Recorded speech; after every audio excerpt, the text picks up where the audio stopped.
Bahwa kita boleh mengerti dan boleh belajar. Saudara-saudara. Kadang-kadang ingat kalau ada kesulitan tiba karena engkau bukan karena engkau bersalah. Kadang-kadang engkau menderita bukan karena akibat engkau berdosa. Lalu engkau dihukum oleh Tuhan. Engkau mengalami kesulitan. Kadang-kadang adalah Tuhan sedang mempersiapkan engkau. Memperlayakan engkau. Menyempurnakan engkau. Supaya pada satu hari engkau boleh menolong orang yang mengalami kesulitan yang sama. Saudara-saudara. Pada waktu saya berkhotbah di Texas 15 tahun yang lalu. Seorang wanita datang kepada saya setelah kita makan. Bolehkah saya meminta 15 menit? Padahal semua mendengar dia cerita sama saya. Ternyata dia orang pintar luar biasa. Menjadi wartawan, sastrawan, apawan saja dia ada. Saudara-saudara. Tapi dia mengalami kesulitan yang besar sehingga mau meninggalkan Tuhan. Saya bilang tidak. Tahukah Anda? Engkau mengalami kesulitan ini ada rencana Allah. Masa Allah merencanakan kesulitan? Masa Allah merencanakan penderitaan bagi saya? Iya. Bagaimana Pak Tom menjelaskan? Dengan tegas saya berdoa di hadapan Tuhan. Tuhan kuatkan iman dia melalui kalimat-kalimat yang saya katakan. Jangan ada yang meleset. Karena Tuhan mau memakai engkau untuk membantu banyak orang yang berada di kesusahan seperti ini. Mata dia melek. Apakah saya harus dikorbankan dulu? Saya bilang tidak. Saudara adalah diuji dan mendapatkan gelar dulu. Apa maksudmu? Karena Tuhan mau memakai seseorang, Tuhan menguji dia supaya membuktikan engkau tahan uji. Engkau sudah tahan uji, engkau lulus. Yang lulus yang bisa melayani yang lain. Saudara-saudara, di dunia ini banyak lulus hanya karena bisa menghafal buku. Lulus karena bisa menulis skripsi. Lulus karena bisa mendapatkan angka yang tinggi dalam ujian. Tetapi di hadapan Tuhan bukan demikian. Andrew Maury menulis satu buku, The School of Obedience. Dia mengatakan di dalam sekolah Tuhan Allah. Di dalam cara Allah mendidik dan menyempurnakan seseorang. Sekolah itu adalah memakai penderitaan untuk menjadi bahan pendidikan. Saya baru heran kenapa begitu banyak sekolah teologi meluluskan pendeta-pendeta. Tapi korbannya ada karu-karuan. Wataknya ada karu-karuan. Semangat pelayanan ada karu-karuan. Saya tidak ngerti. Akhirnya saya mengerti satu hal. Sekolah dan pendidikan teologi Asia terlalu mengikuti teladan pendidikan teologi Amerika. Pokoknya selesai studi, tidak peduli pelayanan bagaimana, hidup bagaimana. Hidup suci bagaimana, pengabdian bagaimana, pengkorban bagaimana, teladan bagaimana, penderitaan bagaimana, kasih titel. Itu sebab semua pendeta yang masuk ke GRI saya harus mengketat kembali, saudara-saudara. Dan saya akan mengharapkan kalau sekolah teologi yang kita dirikan mempentingkan disiplin, penderitaan, dan semangat perjuangan, mental, rela melayani dan pengabdian. Itu lebih penting daripada lulus, daripada hanya mengerti kebenaran di dalam kognitif saja. Saudara-saudara, ini yang disebut sebagai wajar. Yesus harus menderita supaya disempurnakan. Itu wajar. Apa arti? Itulah wajar sesuai kehendak Tuhan memakai cara ini. Jadikan Yesus anak sulung kakak yang paling besar untuk memelihara dan untuk memanggil kita sebagai saudara-saudara. Engkau saudaraku. Kalau kakak menderita masa kita tidak mau? Kalau kakak berkorban, apakah kita tidak boleh berkorban? Kalau kakak kita sudah menjadi contoh seperti begini, bagaimana? Kemarin saya lihat anak muda tawuran itu, sekelompok lewat. Ya, saya berhenti sedikit mobil, mereka sudah lewat. Lalu saya mulai membayangkan, di dalam pikiran mereka, hidup untuk apa? Hidup di dunia untuk apa? Kalau Presiden Soeharto begitu tamak, begitu korupsi, lalu kita berjuang sekolah-sekolah untuk apa? Lebih baik menjara, lebih baik memukul, lebih baik tawuran, lebih baik belajar jahat, sudah bisa kaya kok. Presiden tidak menjadi contoh. Jenderal-jenderal tidak menjadi contoh. Ada jenderal yang mengirim 550 juta dolar keluar sebelum itu kerusuhan tanggal 13-14. Banyak yang begini. Lalu ada muda mau dapat teladan dari mana? Bersyukurlah kalau satu negara ada satu kepala negara yang betul-betul takut kepada Tuhan, jujur, setia kepada jabatan dan cinta kepada rakyat.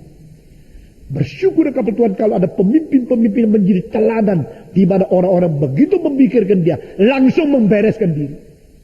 Konfusius mengatakan di atas kalau benar tidak memberi perintah rakyat semua jadi baik.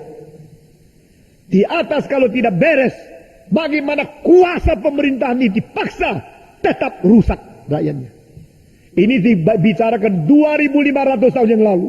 Saudara-saudara sekalian, kita bersyukur di dunia Indonesia masih ada orang-orang yang betul-betul mencintai keadilan, membela kebenaran, termasuk Profesor Sahetapi yang berada di sini hari ini. Orang-orang seperti ini adalah orang yang begitu tangguh untuk menjalankan kehendak Tuhan. Nah, saudara-saudara, kita bersyukur kepada Tuhan.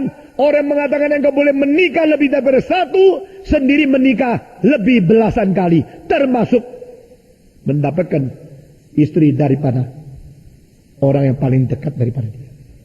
Kita bersyukur kepada Tuhan, kita mempunyai seorang Tuhan Yesus yang menjadi teladan dari segala sudut. Dia hidup suci tanpa cacat celah. Alkitab mengatakan dia datang menjadi domba Allah yang tidak bercacat celah, lalu menyerahkan diri menjadi korban untuk mati bagi engkau dan saya. Allah Bapa menjadikan Kristus menderita supaya dia boleh sempurna. Ini adalah wajar. Saya berpikir-pikir ini wajar. Wajar apa? Wajar supaya dia boleh menyebut kita saudara. Kalau dia memanggil engkau saudara, memanggil saya saudara, dia tidak malu. Karena apa? Dia sendiri menjadi contoh. Jadi istilah malu muncul di sini, saudara-saudara. Istilah malu muncul paling penting 2 kali dalam perjanjian baru. 1 kali di sini, 1 kali dari mulut Paulus. Aku tidak merasa malu bagi Injil ini. Roma pasal pertama. Aku tidak mengabarkan Injil itu satu hal yang mempermalukan. Karena Injil itu adalah kuasa Allah untuk menyelamatkan orang yang percaya. Berarti itulah menjadi satu inspirasi kepada Fanny Crosby yang menulis on the cross, He's my glory.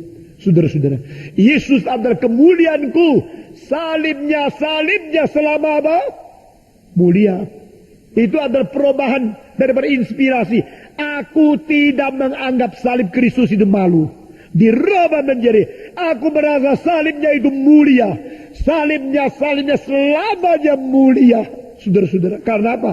Dia sudah mendapatkan pengertian evaluasi kepada aksiologi tentang nilai yang sejati yang tepat. Berarti yang betul-betul berharga harus dihargai. Yang tidak berharga, tidak seharusnya dihargai. Jangan mengutamakan yang tidak utama, jangan mengsekondirkan hal yang tidak sekondir. Saudara-saudara, ada pepatah mengatakan first thing first.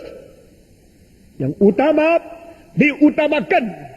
Dan ini sudah menjadi judul beberapa buku pengarang memakai itu untuk menuliskan apa yang mereka utama.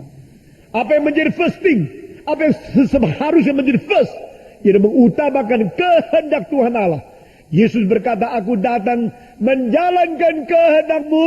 Hal-hal tentang aku sudah tertulis di dalam gulunganmu. Saudara-saudara. Dan Allah mengatakan bahwa Allah menjadikan dia sempurna melalui penderitaan. Ini wajar, karena supaya dia menjadi seorang kakak yang memanggil kita sebagai saudara, yang sendiri mempunyai contoh, mempunyai teladan yang baik. Kadang-kadang saya memikirkan kenapa ibu bapak sulit mendidik anak. Saya percaya di antara orang-orang GRI banyak anak yang tidak beres. Banyak anak-anak yang tidak beres. Ada yang ikut kebaktian menipu ayahnya, di bawah tidak naik.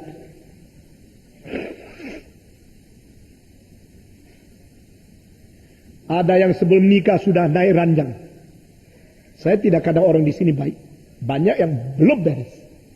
Engkau kalau sudah dengarkan khotbah, engkau tidak menerima kebenaran yang tersimpan di dalamnya dan tidak mengkoreksi dirimu sendiri. Engkau harus menghadapi penghakiman dari Tuhan Allah sendiri. Saudara-saudara sekalian. Mengapa sulit mendidik anak? Sebenarnya cuma satu kunci. Dirimu benar dan jujur tidak. Itu saja. Semua ibu bapak yang jujur benar menjadi teladan. Dan pernah menderita. Waktu dia menganjurkan anak. Selalu berfungsi. Selalu bermanfaat.